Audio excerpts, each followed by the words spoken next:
Hey, it's been a couple of days. How are you feeling? Okay. The ear's doing better. Able to hear? Sometimes it's almost annoying when you can hear better because suddenly there's all these sounds that just don't go away, especially when I'm trying to sleep. Okay, so you have now been restricting any kind of wheat products for a couple of, maybe a week or two. Okay. And do you feel better? Do you feel more energetic? Are the dizzy spells going away? Anything as far as sensations, digestion, energy levels? How are you feeling? Good, okay. Well, we are here for the allergy test, food allergy test. And basically what we're going to do is I'm going to take swabs of some of those common foods out there. I'm going to put them on your bicep and on your forearm. And these are not in critical sensitive areas, but they're concentrated, or they're the foods in concentrate form. And in the next couple of days, if you develop any kind of a rash, if it itches, if it's swelling, anything like that, then we'll know a little bit more about what type of food allergies you're experiencing. Now, gluten is something that's kind of a new thing. It has a reputation where everyone thinks that gluten is necessarily bad. It's not. And a gluten sensitivity is different than an allergy. The way that we process wheat products nowadays is very unhealthy. We take away a lot of the plant's normal nutrients and we simplify it. It becomes a very complex carbohydrate. It's difficult to digest, and a lot of people are developing a sensitivity because it is so processed, not because they are sensitive to the actual vegetable. So some of these tests may not actually bring us a positive result. If you're still experiencing any of these dizzy spells after, I want to say, 2 or 3 weeks of being gluten-free, I would like to possibly do a intestinal biopsy, which it's a little bit more of an invasive procedure, and I'd like to avoid that if possible. Hopefully we can narrow this down with just topical testing, but if it comes to that, it comes to that. We want to keep you well. Okay, so let me just ask some basic questions here on a scale of 1 to 10. 1 being the best you have ever felt, 10 being the worst you have ever felt physically. What level would you place yourself at? Okay. And how have you been sleeping?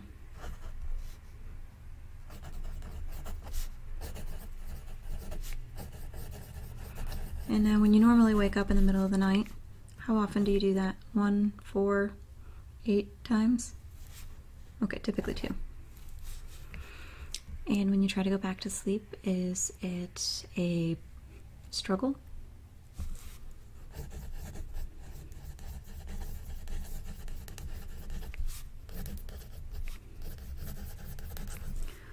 What do you think that you normally wake up in the middle of the night? Hunger? Discomfort? Restroom? Okay.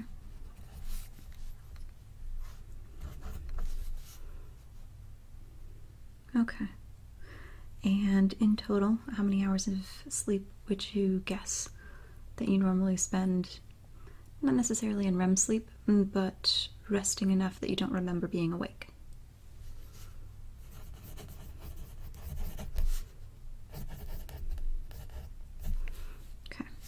Is that different than your previous sleeping patterns before you eliminated the gluten?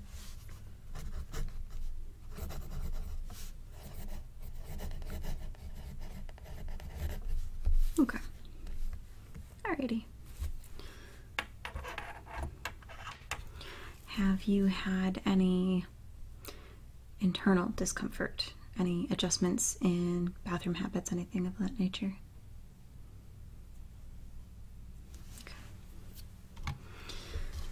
Okay. Yeah, that's a personal question. Not that many people feel very comfortable asking, but when you eliminate things from your diet, subsequently, those things can change. Okay, let's get started with the allergens test. Would you please hold out your arm for me? I'm going to do some of these swabs on one arm and then some on the other.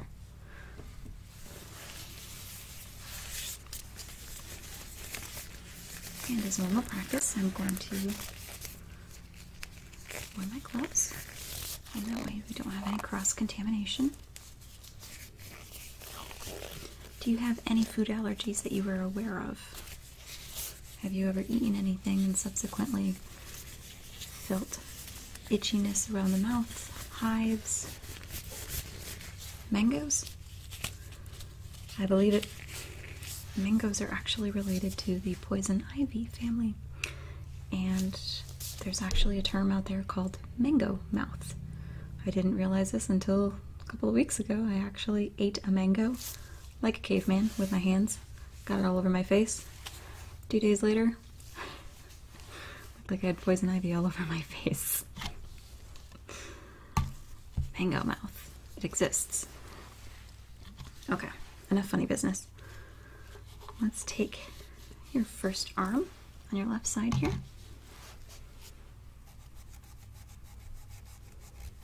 Okay, and now that is food number 1. And now I'm actually going to have the list with me, and I'm not going to share it with you until after we have the results.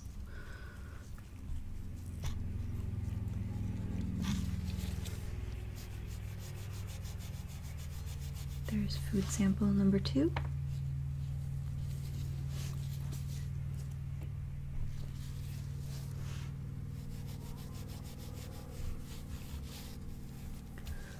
Food sample number 3. Food sample number 4.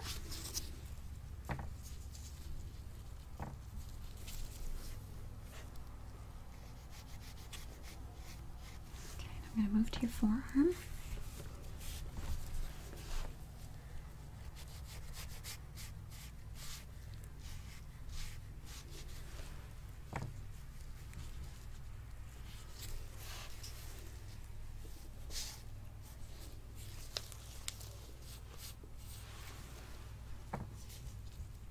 Two more.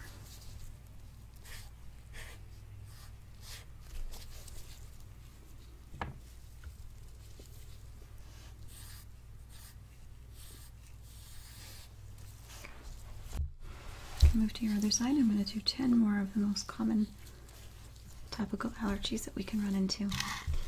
Now these are not going to be anything like poison sumac or poison ivy. We're not that sadistic here. We're just going to go, we know that most people will react to those.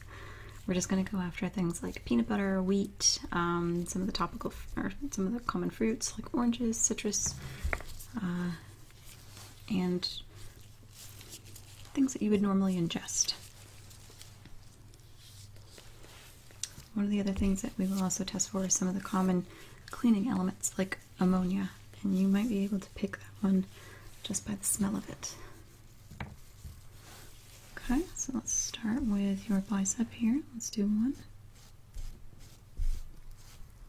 Okay. Our second one.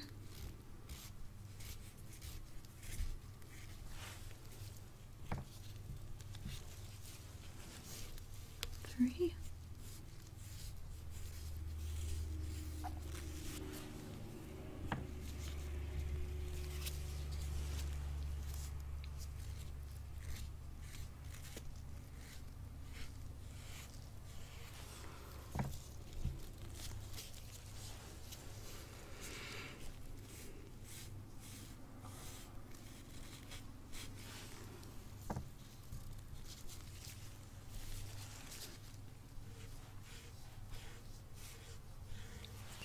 Let's move on to your bicep, or I'm sorry, your forearm.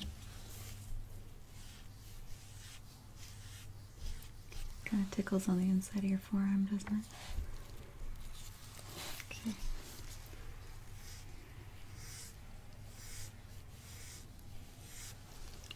7.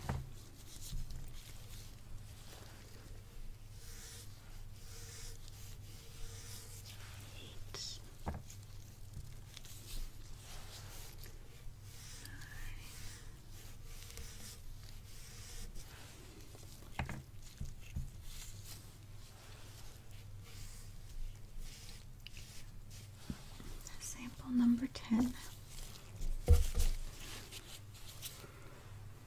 Alright, now right from the get-go, are you experiencing any kind of itchiness, irritation? You are? Okay. What spots would you indicate are itchy? Okay. Okay. I'm going to go like this. I'm just going to give them a little bit of circulation, and that way they can kind of aerate and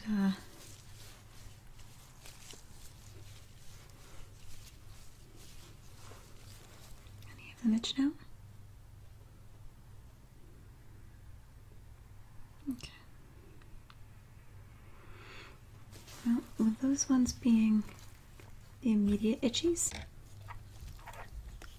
write them down, and then I'm going to wash those spots, because if you're feeling immediate irritation, one of them is a household cleaner that contains ammonia, and the other one is peroxide. And those are actually very common irritants.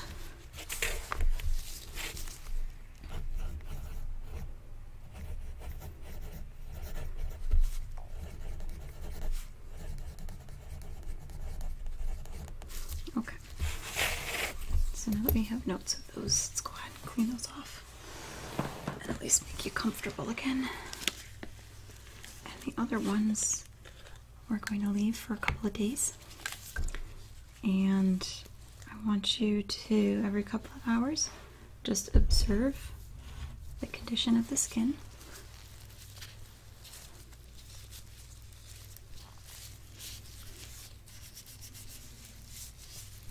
If you get any kind of hives, any kind of bumps, discoloration, I want you to write it down.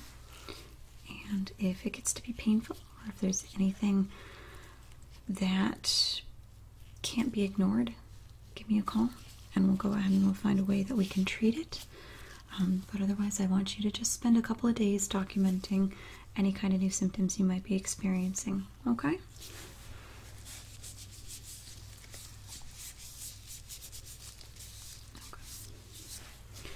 Now, you can definitely wash your arms. The way that allergy tests work on the skin is it will take probably about 2 to 3 hours for the enzymes and the chemicals to fully sink into the skin, to be absorbed.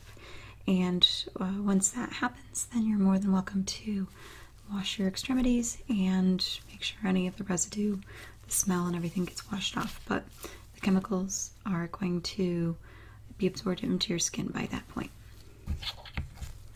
And then just observe.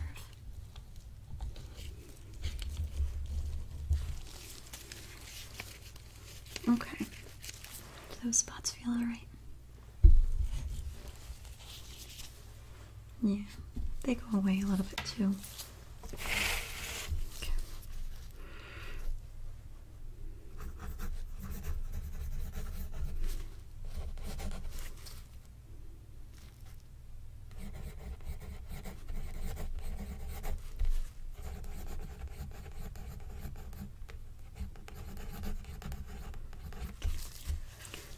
5 days of observation. Let me know how that pans out, okay? I'll give you a call in the next 5 or 4 days just to see if anything goes on. In the meantime, document and give me a call if anything gets to be more than just a nuisance, okay? Alright. Yeah, it's kind of a quick and painless test. Well, hopefully a painless one. Okay. We'll see you in a couple of days then. Take care.